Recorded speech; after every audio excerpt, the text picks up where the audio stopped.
Bien-aimés frères et sœurs, bonsoir, bonjour. Nous sommes maintenant devant cette série biblique concernant les fruits de l'esprit.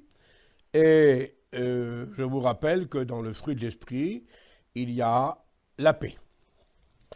Et c'est magnifique pour un croyant de l'avoir découvert en Jésus-Christ, en Dieu, par l'Évangile, et de vivre pleinement la paix du Seigneur dans ce que nous avons dit l'autre jour, dans la joie et dans la foi. Je voudrais vous lire pour cela le verset de l'apôtre Saint Paul qui introduira notre réflexion en 1 Corinthiens chapitre 7 et au verset 15. Une parole de Dieu pour nous ce soir, aujourd'hui. Dieu nous a appelés à vivre en paix. Voilà donc un appel divin pour tous ceux et celles qui ont dit oui à Jésus-Christ, vivent parfaitement et pleinement la paix de Dieu.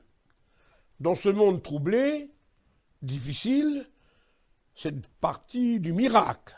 Mais nous croyons au miracle de Dieu. Et nous croyons, malgré tous les conflits, les problèmes, les soucis, qu'un chrétien peut vivre en paix. La première réalité, c'est de découvrir et de vivre la paix de Dieu. C'est le plan qu'il a construit pour ses enfants. Le plan de Dieu. Écoutez lui-même dire, le Dieu Tout-Puissant, en Jérémie 29, 11, « J'ai formé pour vous, mon peuple, des projets de paix pour vous donner un avenir de bonheur. » La paix, afin que nous puissions jouir du bonheur. Voilà le projet de Dieu, le projet pour moi, pour vous, pour nous, pour tous, en un si grand nombre que le Seigneur en a appelé. Et tu fais partie de ce nombre, frère, sœur, ami, toi qui te sens peut-être oublié, troublé dans les soucis de la vie. La paix que Dieu a formée dans son projet t'appartient parce que tu es un de ses enfants. Oui, j'ai formé pour toi, dit le Seigneur, des projets de paix pour ton bonheur. Ne l'oublie pas. Et ce projet divin s'inscrit dans la grâce, comme le cadeau que nous ne méritons pas, car nous n'avons rien mérité, nous ne mériterons rien. Tout ce que nous avons reçu et que nous vivons, nous le recevons dans sa grâce. C'est donc le projet de grâce que Dieu fait pour tous ses enfants. Et pour vous, amis, qui pouvez aussi découvrir en Jésus-Christ le plan de paix que Dieu a fait pour vous sauver. Selon l'Écriture, et la parole de Dieu est formelle, nous le lisons au psaume 85 et au verset 9. Dieu parle de paix à son peuple et à ses fidèles. Le dialogue de Dieu avec nous est un dialogue de paix. Le langage de Dieu pour nous est un dialogue et un langage de paix. Dieu parle à son peuple de paix. Et c'est à travers cette cassette que je voudrais que Dieu vous interpelle, qu'il vous parle, et qu'il vous parle de sa paix comme étant le fruit magnifique de l'esprit que chaque croyant doit vivre. Que ce message rassure vos cœurs. Dieu ne vient pas avec un message de guerre, mais avec un message de paix, comme nous le verrons après en Jésus-Christ. Oui, la vraie paix, elle existe, et elle vient du Tout-Puissant, donnée en cadeau de grâce à tous ses enfants. Écoutez encore Dieu nous dire en Ézéchiel 33, 25, « Je veux faire avec vous, dit le Seigneur, une alliance de paix durable. » La paix que Dieu nous donne est une alliance qui a été contractée par Jésus-Christ entre nous et Dieu. C'est une alliance de paix et d'une paix durable, non pas d'une paix qui est que pour momentané, mais pour toujours dans le cadre de notre foi. Je veux faire avec vous tous une alliance de paix durable. Et chaque chrétien, chrétienne qui est rentré dans cette alliance peuvent jouir et goûter de cette réelle paix du Seigneur. Si par contre tu n'es pas encore rentré dans l'alliance de la grâce, eh bien, il n'appartient qu'à toi que de décider, afin que tu découvres non seulement le salut de ton âme, mais tu découvres aussi la paix véritable qui existe en Dieu, dans cette grâce et cette alliance de paix. Mais il faut bien le dire, pour que cette alliance soit véritable, il faut qu'elle soit contractée par deux personnes ou deux parties. Pour Dieu, pas de problème. Il te propose de faire la paix. Mais est-ce que toi, de ton côté, tu es prêt à accepter de répondre à ton Dieu. Cela dépend de vous, cela dépend de ceux qui répondent. Non seulement cette paix de Dieu véritable est abondante, car sa paix, dit l'Écriture, elle, comme un fleuve, débordante, puissante, envahissant tous nos cœurs, tout notre être. La paix de Dieu n'est pas restreinte, Dieu ne donne pas avec mesure, mais c'est un fleuve de paix que le Seigneur nous propose ce soir, qui inondera notre vie tout entière et chassera tous nos soucis. Chaque jour, ce fleuve de Dieu, de paix, se renouvelle dans la grâce de celui qui l'a créé. Merci Seigneur. Le verset biblique le confirme. Dieu, dit Ésaïe 26, 12, donne la paix comme un cadeau de la grâce. Un cadeau. Ne voulez-vous pas le recevoir aujourd'hui, ce cadeau magnifique de la paix que Dieu nous a donné à tous les croyants et qu'il veut donner à tous ceux et celles qui y aspirent. Chrétien qui a perdu ta paix, reviens au Seigneur. Ami qui ne connaît pas la paix, viens à Jésus. Car on peut venir à Jésus et on peut revenir à Jésus. Et ainsi la paix sera une véritable réalité d'expérience faite avec le Seigneur. L'Écriture s'adresse à toi seulement, mais personnellement, ainsi qu'à moi, à tous bien sûr, ce message. Écoute-le. Job 22, 21. Attache-toi donc à Dieu et tu auras la paix. Attache-toi donc à Dieu et tu auras la paix. On n'a pas la paix loin de Dieu. Mais lorsqu'on s'attache au Seigneur, faisant une seule plante avec lui, une seule personne, eh bien on peut être sûr et certain que, attachés à Dieu, nous aurons sa paix, nous aurons la paix du Seigneur. Selon ce que la Bible en parle et selon ce que Paul en dit, en Romains 15 et verset 13, que Dieu lui-même vous remplisse de toute paix. Dans toutes les conditions de votre vie, pour vous-même, votre santé, votre famille, votre foyer, vos affaires, dans tous les rouages de votre vie, Dieu veut vous remplir de paix. Et il vous dit que vos cœurs se troublent point. Croyez en Dieu et croyez en moi. Oui, amis et frères, la paix de Dieu est une réalité. L'Évangile est là par de multiples versets qui nous le rappellent. Approchez-vous de Dieu et vous aurez la paix. Et c'est l'apôtre Saint Paul qui rappelle ça à l'Église. Quelle belle vérité pour chacun. En Philippiens 4 et verset 7. Et la paix de Dieu, qui surpasse toute intelligence. Même si vous ne comprenez pas, ce n'est pas grand-chose. Le principal, c'est que par la foi, vous la receviez. Et la paix de Dieu, qui surpasse toute intelligence, gardera vos cœurs et vos pensées en Jésus-Christ. Oui, la paix de Dieu est une réalité en Jésus-Christ. Il n'y a pas seulement la paix de Dieu, mais il y a surtout la paix avec Dieu. La paix de Dieu est une vérité. La paix de Dieu avec Dieu est une expérience à faire. Que le Seigneur nous permette que nous le comprenions. Voilà ce que l'apôtre Saint Paul écrit en Romains 5, 1. Nous avons la paix avec Dieu par notre Seigneur Jésus-Christ. La paix de Dieu, la paix avec Dieu. Peut-être parlez-vous de la paix de Dieu, mais connaissez-vous la paix avec Dieu? L'avez-vous fait? Chaque chrétien peut le témoigner, et j'en témoigne aujourd'hui.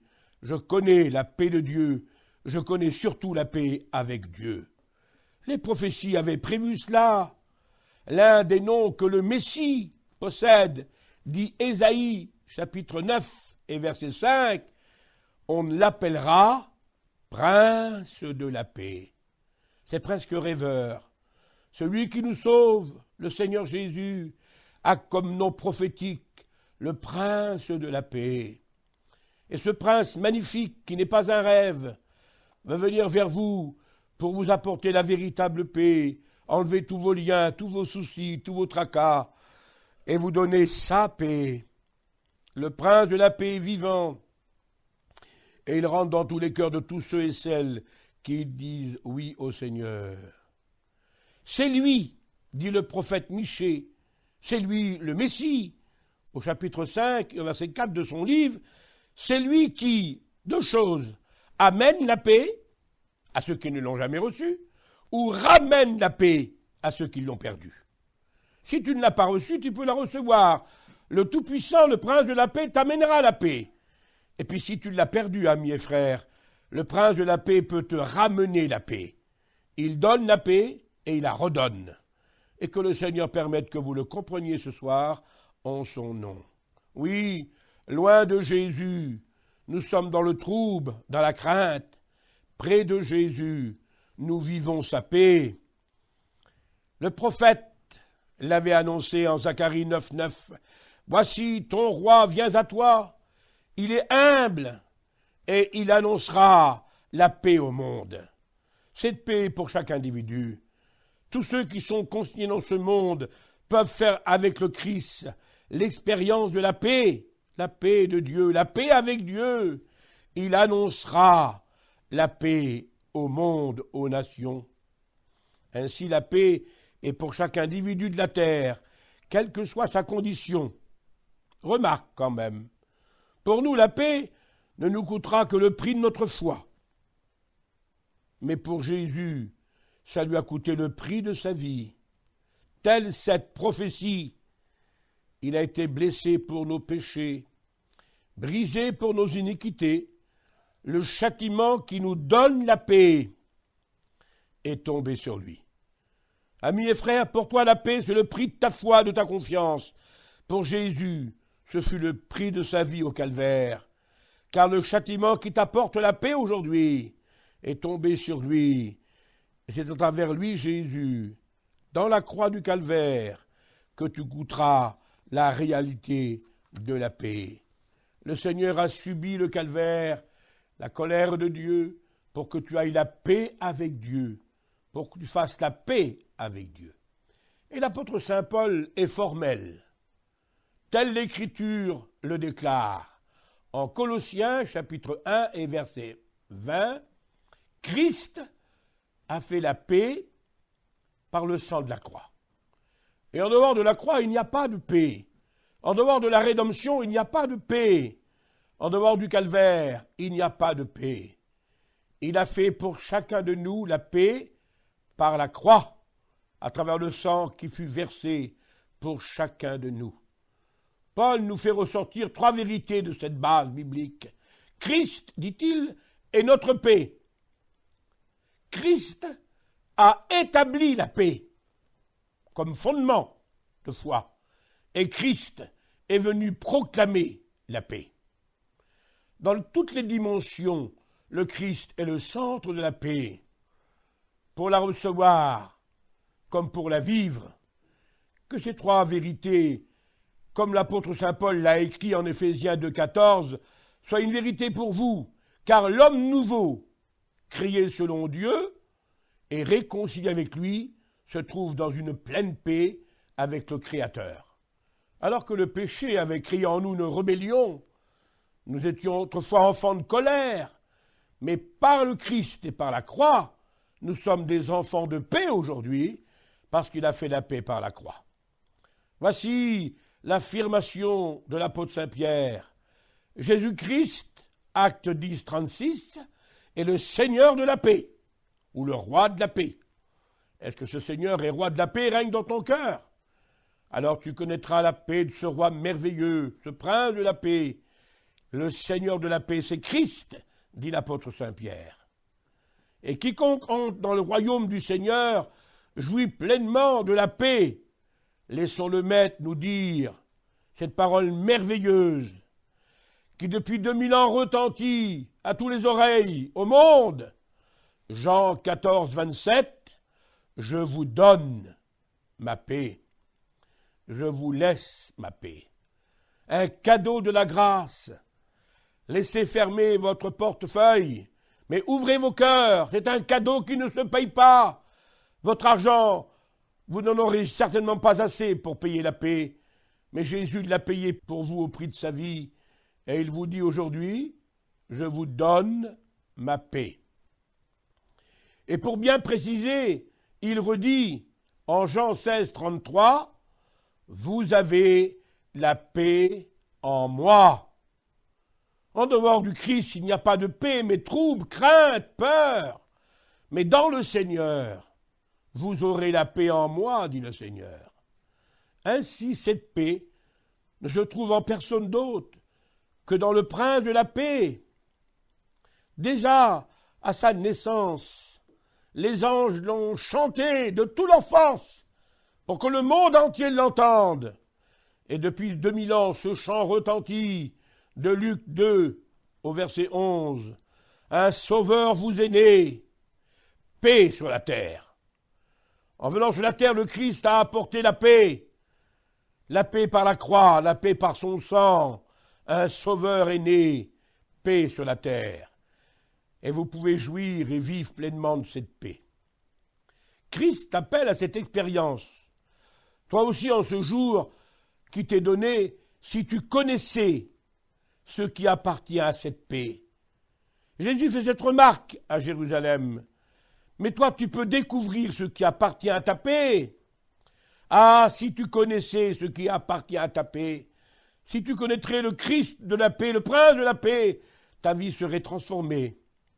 Cette paix est une découverte, une rencontre, une expérience avec le Christ, tel l'a déclaré l'apôtre saint Paul.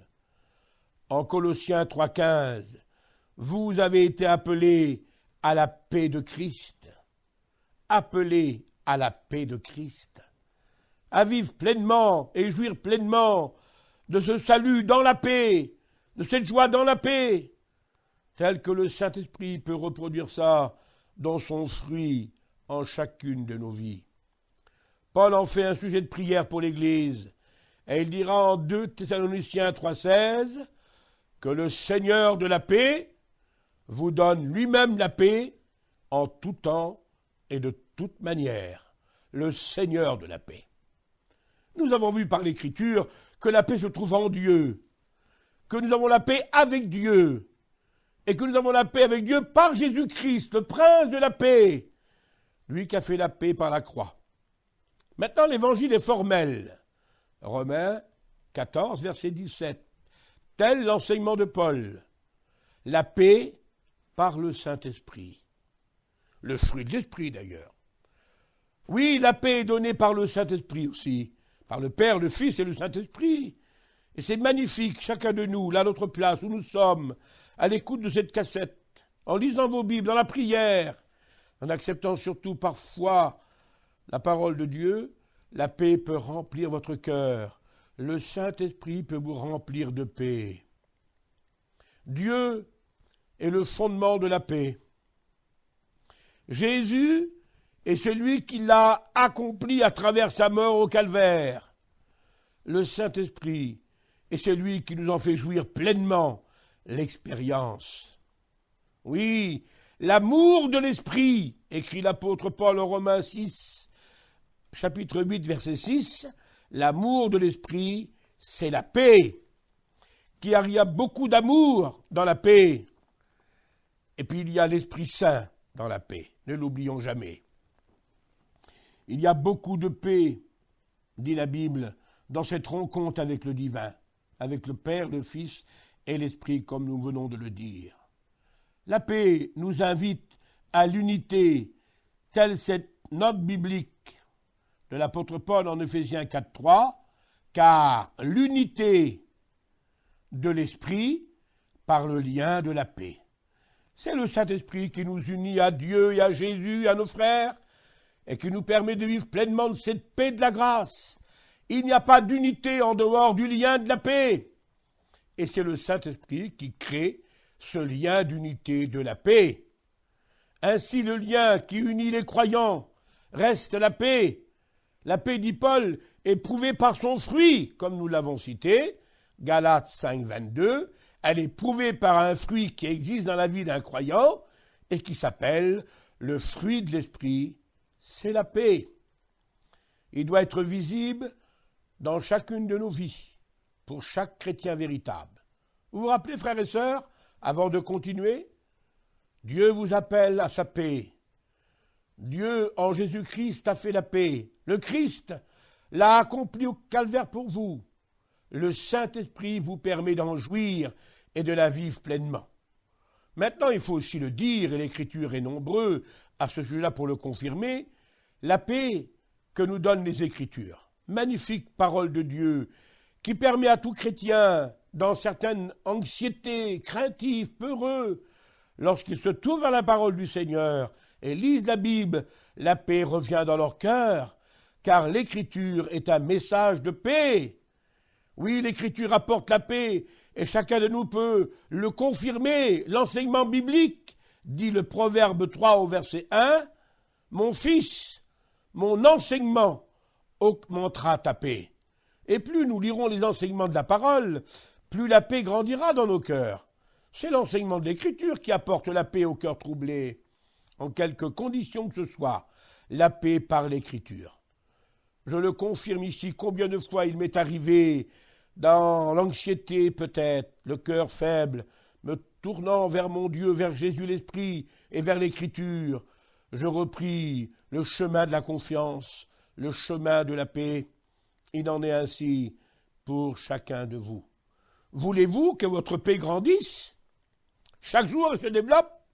Alors lisez les Écritures, et plus vous lirez l'Écriture, plus votre paix s'affermira, plus votre confiance s'édifiera. Le psalmiste confirme cela lorsqu'il dira au psaume 119 et au verset 165, « Il y a beaucoup de paix pour ceux qui aiment ta loi, ta parole. » Plus vous aimerez la parole, plus la paix grandira dans vos cœurs. Oui, nous le confirmons. Toutes ces années passées d'expérience sont là pour l'affirmer. Ceux qui aiment la Bible trouvent et connaissent la paix. Merci Seigneur. Aimez beaucoup la parole et vous aurez beaucoup de paix dans votre cœur. Merci Seigneur. Paul ne confirme-t-il pas cette parole lorsqu'il dira en Éphésiens au chapitre 6 et au verset 15, « L'évangile de paix ». Oui, l'évangile est une évangile de paix qui apporte la paix au cœur, à la conscience, à l'âme, au foyer, à la personne, quelle que soit sa condition. Les jeunes comme les vieux en ont besoin, les femmes comme les hommes. L'évangile que nous lisons nous donnera la paix, dit l'apôtre Saint Paul. Merci Seigneur. Et gloire soit rendue aussi à Dieu, à la suite de l'évangile, à la suite de l'Esprit, du Christ et du Père. Le Seigneur a voulu que ses serviteurs soient des messagers de paix. Et bénissons Dieu de ce que nous sommes des messagers de paix. Lorsque vous rentrerez dans quelque maison que ce soit, lorsqu'en mon nom vous irez porter la parole, Luc 10, 15, dites à tous ceux qui sont dans la maison que la paix soit avec vous. C'est notre bienvenue, c'est notre salutation. Nous sommes des messagers de paix et nous voulons porter la paix du Seigneur chaque endroit où nous allons. Dans une maison, une caravane, en dessous d'une tente, peu importe. Chaque fois que nous ouvrons la bouche, c'est pour dire au nom de Jésus que la paix soit avec vous. Et le Maître n'a-t-il pas rappelé, en Matthieu 5 et verset 9, « Heureux celui qui proclame la paix. » Celui qui proclame la paix. Et nous nous réjouissons d'être des messagers de paix. Les serviteurs de Dieu apportent la paix. Et à travers cette cassette, c'est un message de paix que je voudrais vous communiquer pour vos cœurs, à chacun de vous, frères et amis. Depuis 2000 ans, cette parole retentit jusqu'au bout du monde et a atteint plus de 40 nations concernant le peuple tzigane. Romains, chapitre 10 et verset 5. Qu'ils sont beaux, les pieds de ceux qui annoncent la paix. Béni soit Dieu, les plus beaux pieds du monde, ce sont les pieds des évangélistes, ceux qui parcourent le monde entier pour proclamer la paix à ceux qui sont troublés. Oui, ils sont beaux, les pieds de ceux qui annoncent la paix. Que le Seigneur en soit béni pour cela. Merci Seigneur. Le Seigneur continue de proclamer à travers ses serviteurs la paix au monde entier, à travers ses serviteurs et son évangile. Mais il y a cette remarque de la Bible, Ésaïe 33, verset 7. que je dois vous dire au nom du Seigneur maintenant, puisque cette remarque est la suivante. Les messagers de paix pleurent souvent amèrement. Pourquoi ces prédicateurs qui parlent de paix sont-ils en train de pleurer des fois? Eh bien, devant les cœurs durs, les rebelles, ceux qui refusent l'Évangile, ceux qui s'obstinent à rester dans leurs ténèbres. Et le serviteur de Dieu qui annonce la paix se voit peut-être rejeter l'Évangile repoussé. Oui, la Bible est formelle. Christ a présenté à Dieu son sang, en Hébreux 5, 7, et il l'a fait avec larmes. Jésus a pleuré sur le monde, il a pleuré amèrement, parce que le monde avait repoussé le message. N'a-t-il pas pleuré sur Jérusalem? Eh bien, à l'exemple de Jésus, les messagers de paix, souvent ils pleurent. Telle est la parole du Seigneur. Paul l'a rappelé en Acte 20, verset 19. Je vous le rappelle, dit-il, j'ai servi le Seigneur avec larmes. Et combien de fois le refus de l'Évangile, le cœur dur, les oppositions a fait que ce beau messager de paix que fut Paul pleurait souvent. Il pleurait, dit la Bible, devant le refus, l'ingratitude, la méchanceté, les cœurs rebelles. Lorsqu'un homme refuse le message et refuse la paix, les messagers de paix pleurent, dit l'apôtre. Et puis l'apôtre Paul rappelle en Philippiens 3,18 qu'il pleurait beaucoup sur ceux qui marchent en ennemis de la croix. Ceux qui marchent en ennemis de la croix sont des sujets de pleurs pour un serviteur de Dieu, pour un croyant. Néhémie n'a-t-il pas pleuré, lui, devant les ruines de Jérusalem? Ce beau messager de paix, pourtant, la Bible dit qu'il pleura amèrement. Néhémie 1,4. Jérémie a pleuré devant l'orgueil du peuple. Jérémie 13,7. Samuel pleurait devant le rejet de Saül. 1 Samuel 15,35. Ainsi, tous ces messagers de paix ont pleuré sur la misère du monde et sur le péché du monde et sur le rejet de la grâce. Tout en étant des messagers de paix, ces serviteurs de Dieu portent le fardeau sur leurs épaules. Et l'appel du Seigneur pour chacun demeure aujourd'hui.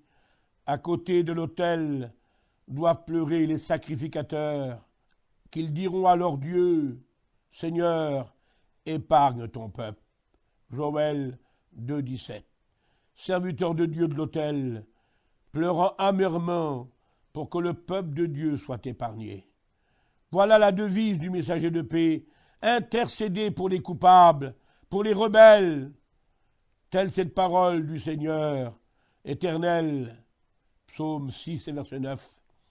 Tu entends la voix de mes larmes. Oui, les messagers de paix se réjouissent devant l'acceptation de la parole, mais ils pleurent lorsqu'il y a un refus, il y a un rejet. Que le Seigneur permette que vous qui entendez ces phrases, vous puissiez se joindre à nous tous et chanter l'Évangile en proclamant la paix, de la grâce et du salut. Maintenant, il faut dire que selon l'enseignement de doctrine, la paix était une réalité dans l'Église primitive. Les premiers croyants nous en donnent l'exemple. L'Église, dit Acte 9, 31, était en paix. L'Église de Jésus-Christ a connu des moments de troubles et de difficultés, bien sûr, mais sa raison d'être, c'est l'Église était en paix. Et parce qu'elle était en paix, elle s'accroissait par l'assistance du Saint-Esprit. D'ailleurs, Paul n'a-t-il pas dit, en Éphésiens 2,15, que l'homme nouveau est créé par Dieu dans la paix? La nouvelle créature que nous sommes devenus en Jésus-Christ par la nouvelle naissance, eh bien, c'est la paix de Dieu qui le permet. L'homme nouveau est créé dans la paix. Et si un chrétien n'a pas la paix, il y a certainement à revoir dans sa foi, à revoir dans sa vie. Écoutons l'apôtre Paul nous rappeler ce que nous avons lu en introduction, en 1 Corinthiens 7,15. Chaque croyant est appelé. Dieu nous a appelés à vivre en paix. Et tout ça va démarrer par l'évangile de Luc au chapitre 7 et au verset 50, lorsque Jésus dira « Femme, ta foi t'a sauvée, va en paix. Ainsi, la paix est le résultat du salut. Car s'il n'y a pas de salut, il n'y aura pas de paix. C'est le salut qui permet la paix. Et si tu trouves le salut, tu auras la paix. Et aussi, toi, ta foi pourra te sauver et tu pourras marcher, vivre en paix, telle la déclaration du Seigneur Jésus. Maintenant, la remarque de Jésus est la suivante. Marc 9, 51, Jésus dit « Soyez en paix les uns avec les autres ». Lorsqu'on a connu la paix de Dieu, de Christ, du Saint-Esprit, de l'Évangile, communiqué par les serviteurs de Dieu, alors il est logique que nous puissions vivre la paix les uns envers les autres. Chrétiens, nous devons être en paix les uns envers les autres et ne pas vivre constamment dans un conflit et dans des problèmes. D'ailleurs, la Bible nous relate à plusieurs reprises, Paul, David et tous les hommes de Dieu l'ont dit, recherche et poursuis la paix. Voilà un mot du Seigneur pour nous, une recherche de notre foi, une décision volontaire. Recherche et poursuis la paix, tel est le message de la parole de Dieu pour tous les enfants du Seigneur. Et puis Paul rappelle la paix entre les chrétiens, recherchant et poursuivant la paix, mais maintenant avec même ceux du dehors, les gens qui nous entourent, les non-croyants. Romains chapitre 12, verset 18, « Soyez en paix avec tous les hommes. » Tous les hommes. Il est logique devant Dieu que nous puissions, nous, être des gens de paix à l'égard de ce monde qui ne la connaissent pas. Alors la paix avec les inconvertis, et puis la paix, dit l'apôtre Saint Paul, 1 Thessaloniciens 5, 13, entre vous, croyants. Et ainsi, nous aurons la réalité de la paix entre frères et sœurs dans la foi, et la paix avec nos amis qui ne sont pas encore en Jésus-Christ. Et Paul de rappeler, Romains 14, verset 19, « Aspirez, désirez ceux qui contribuent à la paix. » Que tout ce qui peut vous permettre de vivre la paix soit recherché par vous, et par nous, et par chacun. Aspirez-y, désirez-le. Recherchez ceux qui communiquent la paix, dit l'apôtre Saint Paul. Et en rajoutant, gloire et honneur et paix pour quiconque fera le bien. Car cette paix sera votre honneur, frères chrétiens, votre gloire, vous permettant d'agir en bien dans un rayonnement de bénédiction autour de vous. La parole de Dieu nous met devant nous les résultats ou les conséquences de la paix. Vérifions en quelques mots ce que la paix signifie dans la Bible. Ou à quoi est-elle liée dans les textes de la parole de Dieu? Par exemple, Romains chapitre 1, verset 7, la grâce et la paix. Ainsi, la paix sera le résultat de la grâce, ou le résultat du salut, comme nous l'avons vu tout à l'heure. Et il n'y aura pas de paix en dehors du salut ou en dehors de la grâce, du cadeau de Dieu. Maintenant, que la grâce est signalée comme fondement de la paix, Paul, au Galates 6, verset 16, déclare que la miséricorde et la paix vous soient données. Et maintenant, la paix a pour fondement la miséricorde. La paix a pour fondement le salut, la grâce, la miséricorde. Si vous enlevez le salut, la grâce et la miséricorde, il n'y a plus de paix, car c'est le fondement de la paix. Et Paul va plus loin. Philippiens, chapitre 6, Éphésiens, chapitre 6, verset 23. Que l'amour et la paix vous soient communiqués. Et maintenant, la paix sort de l'amour. Et sans amour, il n'y a pas de paix. Amis et frères, comprenons bien que la paix n'est que le résultat du salut, de la grâce, de la miséricorde, de l'amour. Et dans ce cas-là, l'apôtre Jacques, au chapitre 3, verset 18, nous rappellera que le fruit que nous porterons sera un fruit de paix. Et ainsi la paix se prouvera par le fruit de l'esprit. Nous aurons un fruit béni qui porteront témoignage de notre vie de chrétien autour de nous. Le prophète Zacharie avait rappelé au chapitre 8, au verset 19, Que la vérité et la paix soient en vous. Et là encore, il y a un bel équilibre. Car pas de paix sans vérité. Il n'y a pas de paix dans le mensonge. Il n'y a pas de paix dans la tricherie, dans la tromperie. La paix n'est que le résultat de la vérité. La vérité qui est au fond du cœur, comme le dit la Bible. Ainsi, la paix est fondée sur la vérité. Et pour nous, chrétiens, nous l'avons rappelé, Éphésiens 6,15, le zèle que donne l'évangile de paix. Ainsi, l'évangile de paix donnera à tous les chrétiens le zèle de chanter, de prier, de marcher, de témoigner pour Jésus. C'est l'évangile de paix qui nous permettra ce zèle. Le prophète Malachie rappelle, chapitre 2, verset 5, « Ainsi la paix suivra la vie que Dieu vous a donnée, la vie en Dieu, la vie spirituelle et la vie éternelle, qui connaîtra une paix durable pour l'éternité. » Merci Seigneur Jésus. Étant justifiés, dit l'apôtre Saint Paul, nous avons la paix avec Dieu. Et là, de nouveau, une des plus grandes doctrines de la Bible est mise devant nos yeux, la paix sortant de la justification.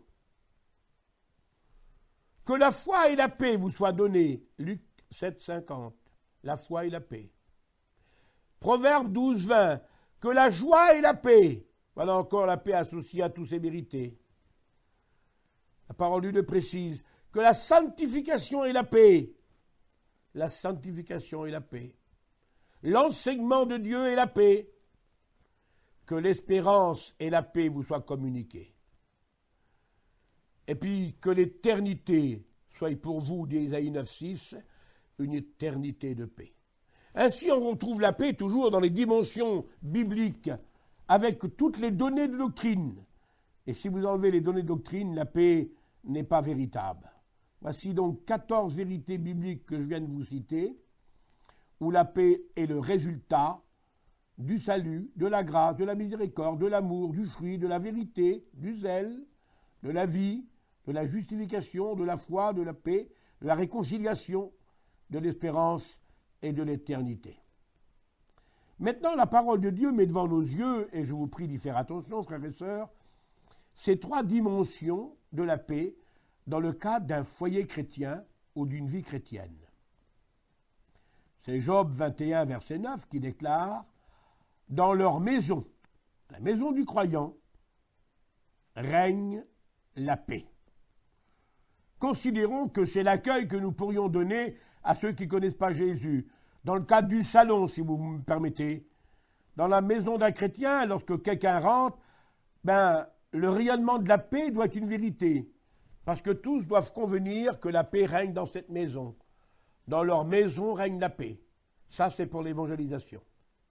Maintenant, l'apôtre Saint Paul, l'apôtre va un peu plus loin, Et avec le proverbe aussi, nous pouvons citer cette phrase 17 et verset 1er du proverbe. Mieux vaut un morceau de pain sec avec la paix qu'une maison pleine de viande avec des querelles.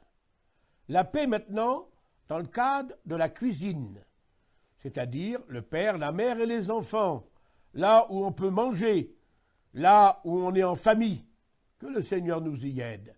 La paix dans le salon, pour les inconvertis, la paix dans la cuisine, avec la femme et les enfants, et puis encore plus loin, dit là, le psaume 4 et le verset 9.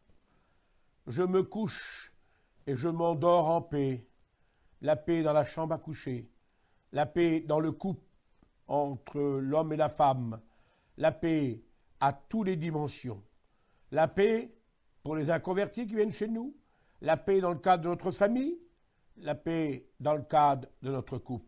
Que le Seigneur nous y aide à la gloire de son saint nom.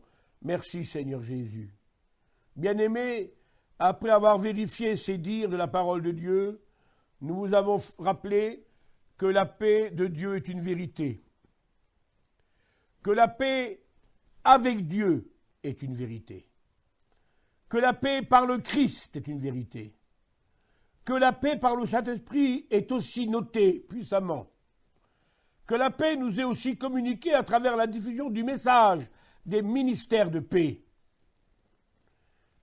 La paix par le prince de la paix, la paix par les Écritures, et la paix dans toutes les dimensions de notre foi. que Dieu nous y aide. La 9e et dernière note sera ceci, selon l'Écriture, et c'est un avertissement que je vous donne au nom du Seigneur. Deutéronome 29, 19, que personne ne dise « j'aurai la paix », même si je fais le mal. Impossible, dit la Bible. Nous ne pourrons pas dire cela. Personne ne peut dire « j'aurai la paix », même si je suis les penchants de mon mauvais cœur. Parce que Dieu ne donne pas sa paix dans le péché, mais dans la recherche de la volonté du Seigneur.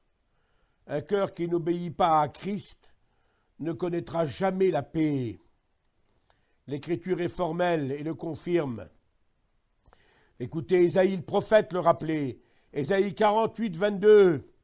« Il n'y a point de paix, dit le Seigneur, pour le méchant. » Et dans la Bible, le méchant est le pécheur qui n'est pas repenti, qui n'est pas converti.